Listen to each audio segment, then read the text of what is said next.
You caught up on what's going on around the NFL. We'll begin up at M&T Bank Stadium in Baltimore, where it was the visiting Steelers who were able to walk away with the road victory. A 10-point victory in the end. 24-14, the final. From there, we're off to check out another game. And they were winners in that one as they defeat the visiting Seattle Seahawks. Drew Lock leading the way in the victory with 3 touchdown passes. Finally, let's get to Philadelphia. Check on the Eagles at home at Lincoln Financial Field. And they were losers in that one to the visiting New York Giants. 21-13, your final score. In the game you're watching, it's Matthew Stafford who's had it working in the first half. His guys have the lead as we'll hand it back over to our commentators, Brandon Godden and Charles Davis.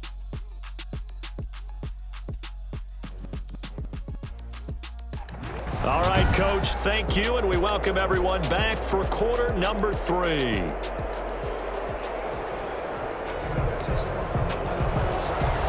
Justin Tucker set to kick off. The Bears going to see the football first, and they trail here as we get back underway to start this second half. Fielded near the back of the end zone. And we see James, he will not return it, and they'll bring it out to the 25. So here's the Bears offense now as they get set to start this third quarter. And both of these defenses have been stifling these last few drives offensively. Just not able to get anything going, so what needs to change? I think a lot of the guys will go back and review, so to speak, because everyone has someone assigned to how did each play work. Okay, what did we use that kind of worked for us during this game? Try and get back to some of those plays, as well as the possibility of showing something you haven't shown already in this game and trying to change things up. We'll see if they take the advice of Mr. Davis. And incomplete, a drop there in the middle third of the field. That'll bring up second down. Throwing middle, but it's incomplete. Well, the passing windows are just not there, and that's just another example of how great this defense has been all game long. And that's exactly what a top 10 defense can do. They can really change the game tempo and frustrate you as you try to execute offensively. And able to find Kirk complete. And they nearly get this all the way to midfield. Mark him down at the 49. That's a good chunk of yardage. It's going to be canceled out. And we always talk about hidden yardage in a game. That's going to count as that because now it doesn't go on the books, but now they have to make that up again, don't they? And that will be incomplete. He's had trouble finding open receivers all game, CD, and that's because really there hasn't been many. This defense has been all over him. Yeah, they're one of the better defenses in the league, and every time I talk to someone around the NFL, they all say the exact same thing. They're so fundamentally sound, it's hard to execute against them. It'll be a net of 40 yards following a punt of 44. And the Rams will go on offense here with a 1st and 10. So here are the Rams to take over. Their win streak at 6 coming in and counting as they've got the lead right now beginning this drive 1st and 10.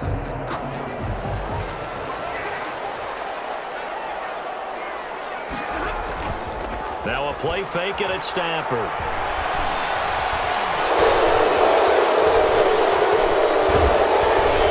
Incomplete, but a penalty flag is down in the backfield. Let's get the call. Offense. So apparently some grabbing of the jersey there on the O-line. Yeah, just working the interior, and that's where the penalty occurred. They're backed up here with a 1st and 20 now after the holding penalty. Here's a throw, complete right side to start things out. And they're going to have this across midfield and inside the 45. Good work after the catch, going to net him 23 and a 1st. 1st and 10 at the 44-yard line. They run. It's Gurley. Give him 5 on the carry there, and it'll be second down. That's a really nice job by them picking up the run blitz and detecting it and blocking it and turning it into a nice run. And a lot of times you think if you blitz a running play, you're going to smother it. But a lot of the blitzers, they come in a little bit high. They don't have great leverage, and they're easily blocked and turned to the side. A gain of 13. It's a 1st down. One thing you're hoping for when you run drag routes, You're able to hit a receiver in stride, and he can pick up a lot of yardage after the catch. But in this situation, the defense was effective, able to stop him before he could get a good head of steam going.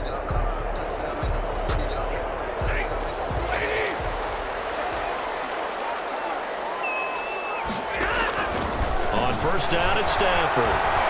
Steps away to his left. Dancing to his left. Gets this into the hands of the tight end, Higbee.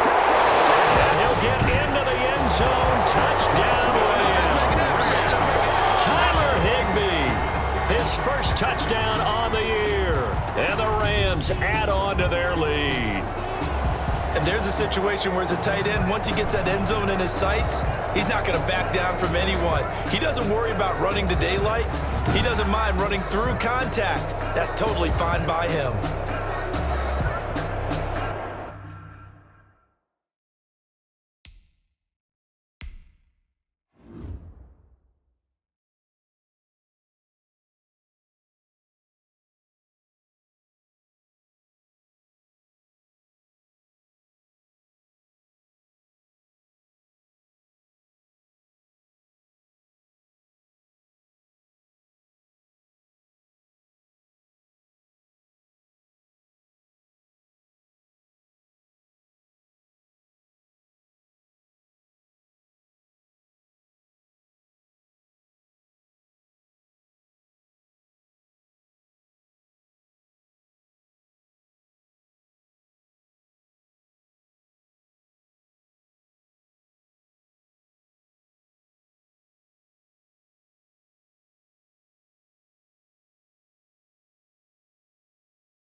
So the call's made by Sean McVay. They're going to go for 2.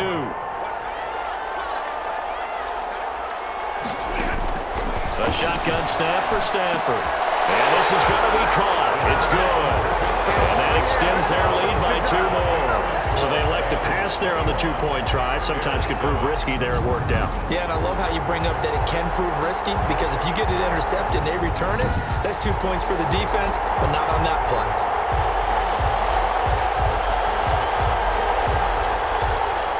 Justin Tucker set to kick off. Tucker now to kick it away following the touchdown. Taken about 7 yards deep.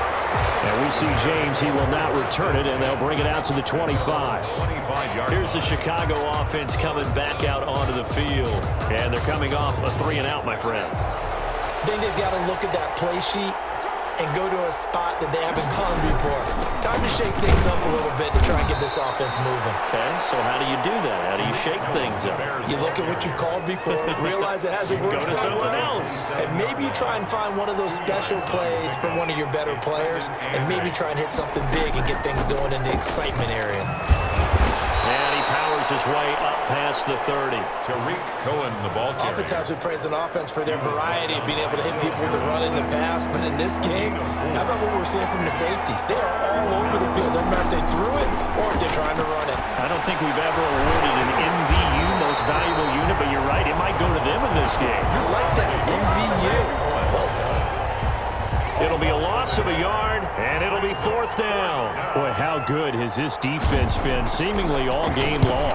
I really think right from the first snap, I think you're really onto something there. In this passing game, they just can't get off the ground. In that play, they wound up losing yardage. So just a 3-yard return following a punt of 45. And possession will switch hands, 1st and 10. Here comes Matthew Stafford now to lead his offense back out there. How do you think he personally is evaluating his game so far? He was pretty good in the first half, been good so far here in the 3rd quarter. He's got to like it, right? Not looking for the dramatics here. Not trying to set the world on fire in terms of stats. It's almost like you're driving. Hands at 10 and 2. Alert for anything out there. Watching for trouble on the road.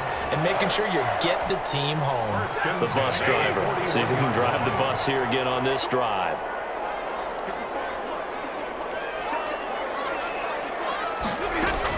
They'll run on 1st down. It's Coleman. Give him 3 on first down. It'll set up a 2nd and 7. In the first half, he was held in check on the ground, but despite that lack of production, they still have the lead. And they've got to feel fortunate about that. If they could actually get production from their lead horse, that would help open up this offense and widen this margin too. And he'll go down. The Bears get there for the sack. Neville Hewitt came in there hard on the blitz and got him down 9 yards behind the line of scrimmage. Back now here on